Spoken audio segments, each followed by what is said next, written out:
It was a night that etched itself into the fabric of my memory, weaving a tale of the ordinary colliding with the inexplicable, leaving me shaken to my core.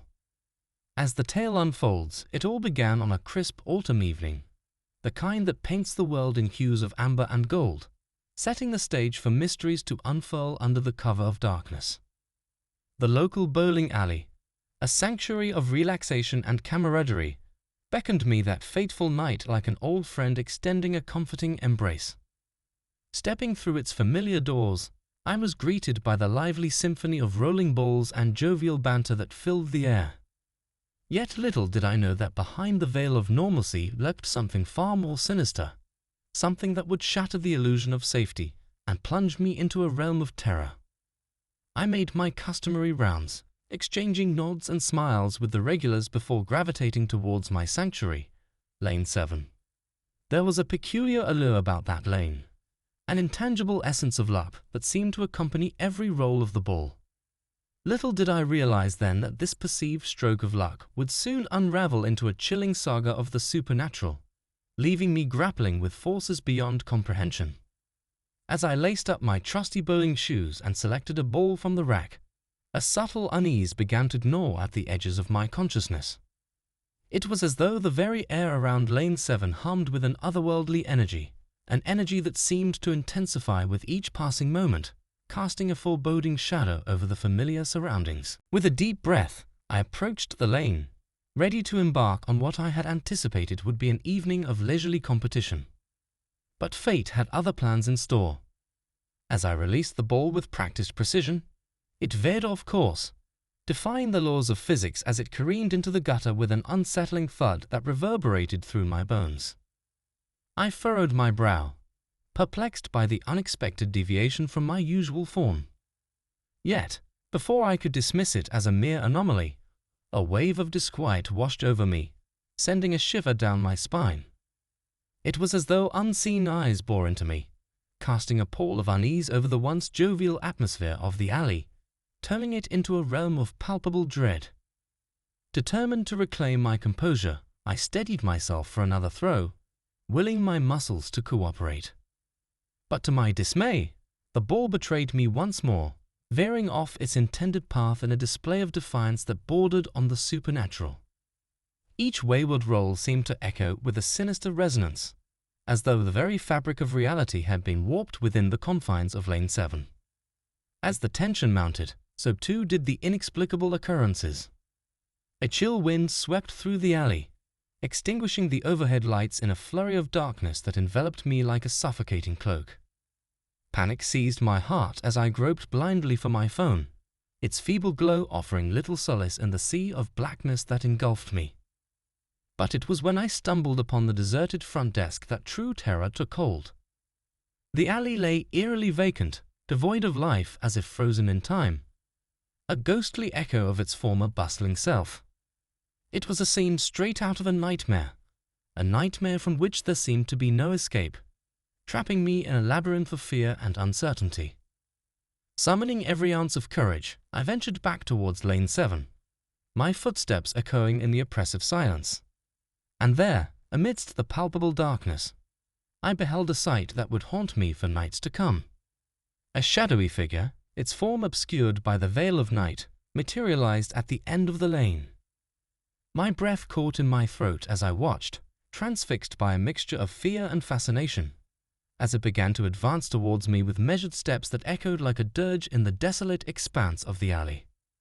I should have run. I should have fled from that accursed place and never looked back. But something held me captive, rooted to the spot as if ensnared in a web of malevolent enchantment that tightened its grip with each passing moment, rendering me powerless against the encroaching darkness. Closer it drew, until finally it stood before me, a spectre cloaked in darkness and despair. And then, with a voice that seemed to reverberate from the depths of the abyss, it uttered words that chilled me to the marrow and sent tendrils of ice snaking down my spine. "Leave this place," it whispered, its voice a spectral whisper that echoed in the recesses of my mind like a haunting refrain. "You are not welcome here." With a surge of adrenaline, I broke free from my stupor and fled from the alley, the haunting laughter of the figure echoing in my ears long after I had escaped into the night, leaving behind the desolate expanse of the bowling alley, its secrets shrouded in darkness and dread. I vowed never to return to that cursed bowling alley, yet the memory of that fateful night would linger like a spectre, a reminder of the thin veil that separates the mundane from the macabre. And though I tried to rationalize the events that transpired, to dismiss them as mere trickery of the mind, I knew deep down that some mysteries defy explanation, and some horrors are all too real, lurking in the shadows, waiting to ensnare unsuspecting souls in their sinister embrace.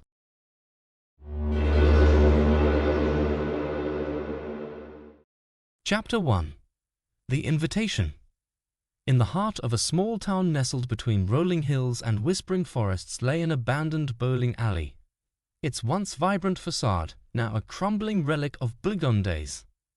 Thunderbolt Lanes stood as a haunting reminder of forgotten memories, its corridors echoing with the whispers of the past.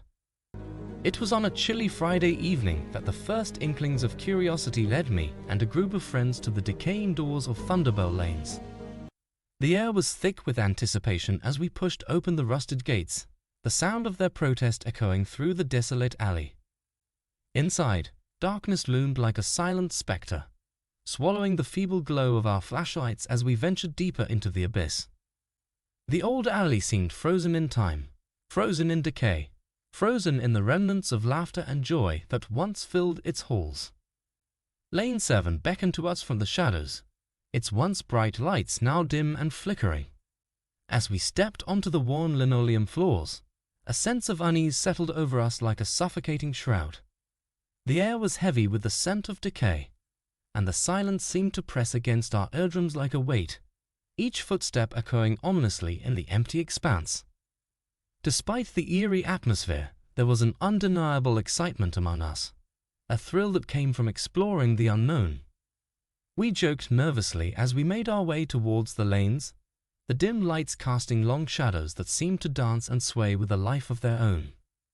Little did we know, as we prepared to bowl and laugh away the evening, that the shadows of Thunderbolt Lanes held secrets far darker than we could have ever imagined. Chapter 2. The First Roll. With a mixture of trepidation and excitement, we approached the bowling lanes, our footsteps echoing in the empty expanse. Despite the chill in the air and the oppressive silence that hung around us, we were determined to make the most of our night at Thunderbolt Lanes. As we reached Lane 7, the atmosphere seemed to grow even heavier, as if the very air itself held its breath in anticipation. The dim, flickering lights overhead cast eerie shadows across the worn wooden lanes, adding to the sense of foreboding that clung to the alley like a second skin. Ignoring the gnawing unease in the pit of my stomach, I stepped up to take the first roll. Gripping the heavy ball in my hands, I focused on the pins at the far end of the lane, willing them to fall with a satisfying crash. With a deep breath, I swung my arm back and then forward, releasing the ball with a satisfying thud. It rolled down the lane, its trajectory seemingly true, until it reached the end and collided with the pins. For a moment, there was nothing but the hollow clatter of the pins as they crashed to the ground. Then, as if on cue, a sudden hush fell over the alley, the silence so thick it was almost suffocating. Unease prickled at the back of my neck as I turned to my friends, searching for some sign that they had felt the same eerie shift in the atmosphere. Their faces were pale in the dim light, their expressions mirroring my own growing sense of dread. But before any of us could speak, a soft whispering filled the air, so faint at first that I wondered if I had imagined it. But as the whispering grew louder, twisting and contorting into a cacophony of voices, we knew that something was terribly wrong. Panic surged through us as we looked around frantically, searching for the source of the haunting voices. But try as we might, there was nothing to be found. No hidden speakers, no hidden intruders, nothing that could explain the chilling whispers that filled the air around us. It was as if the very walls of the alley were alive with the echoes of the past, their secrets clawing at the edges of our sanity. And as fear clenched my heart in its icy grip, I knew that our night at Thunderbolt Lanes was about to take a terrifying turn.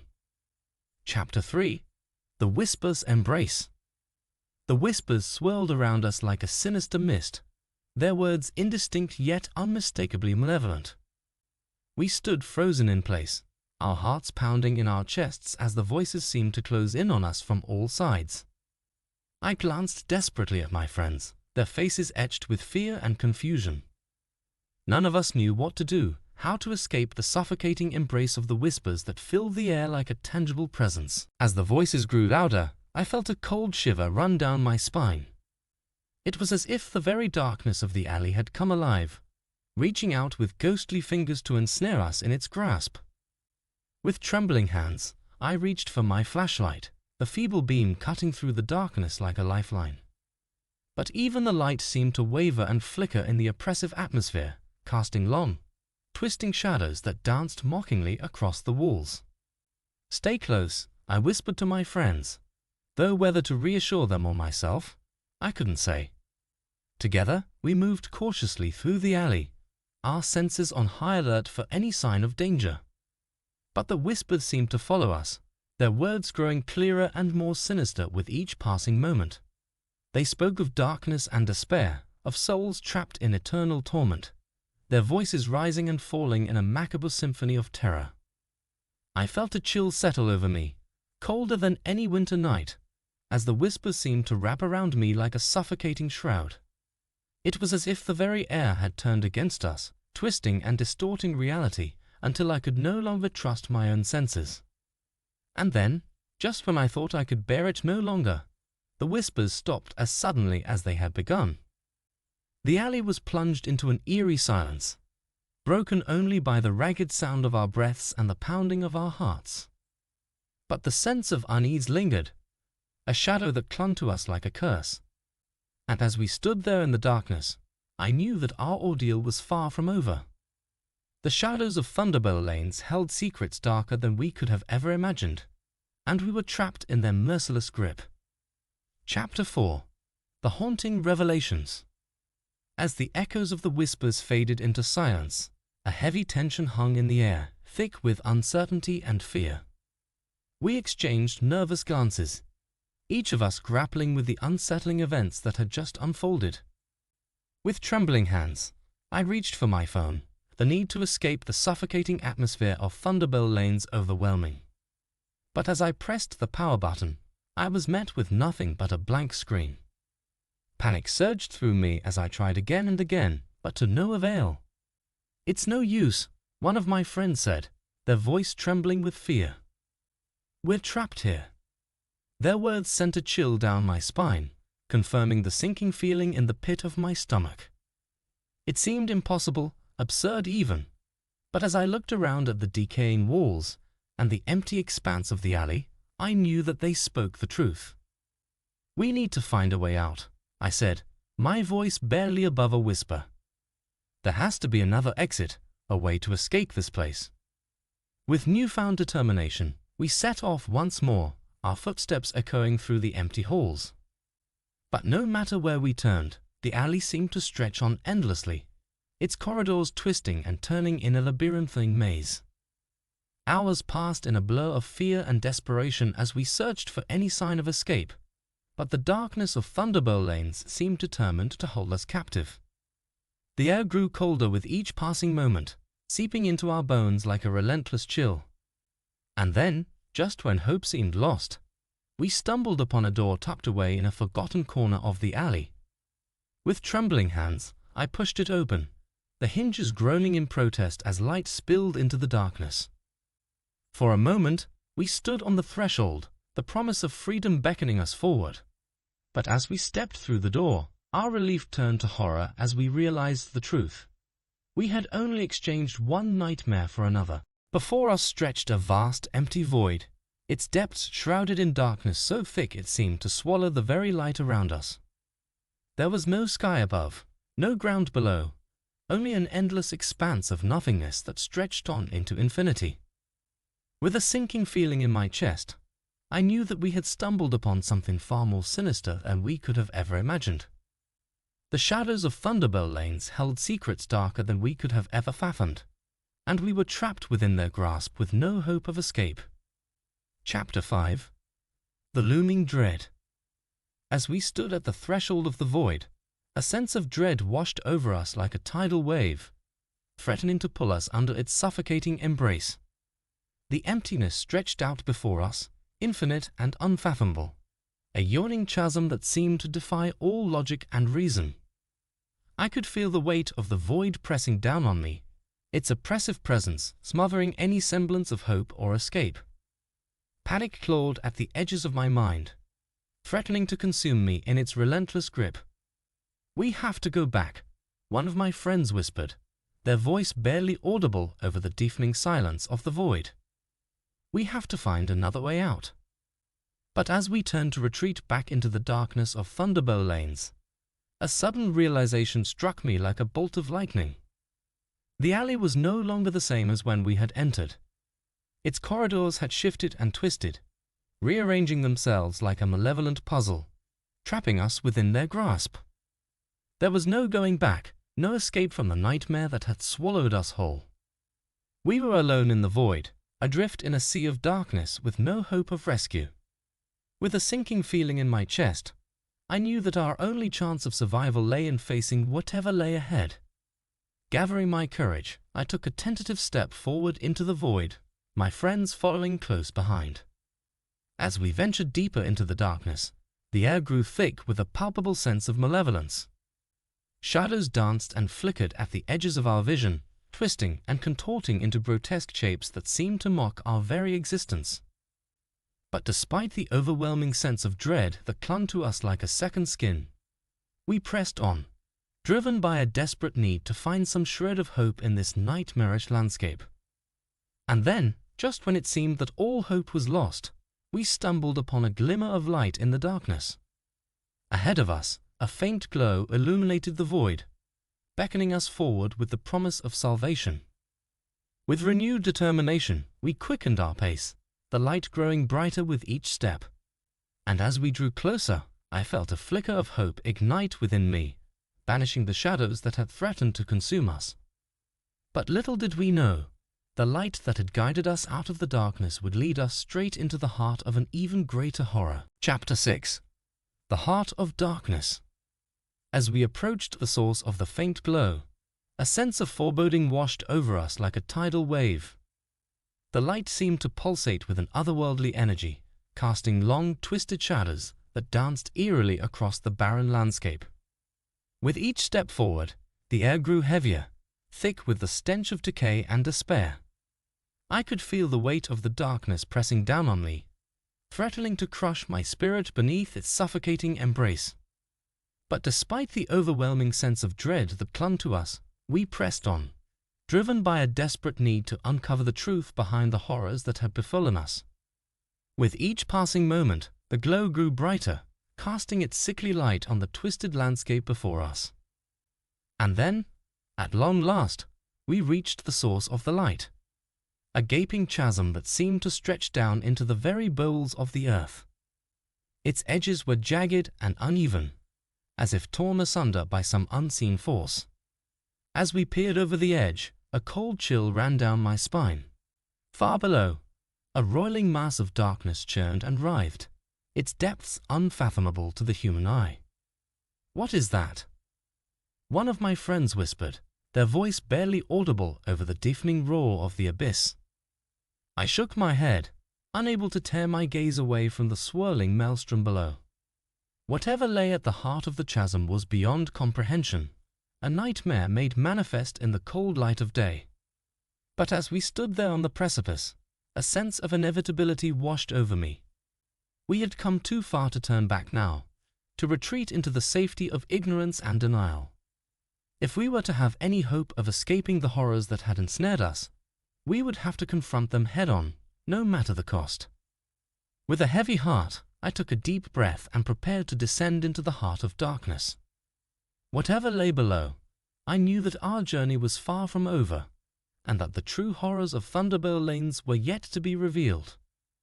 Chapter 7. Confronting the Shadows. With a sense of trepidation weighing heavy on our hearts, we prepared to descend into the depths of the chasm. The swirling darkness below seemed to beckon us forward, its eerie whispers echoing in the recesses of our minds.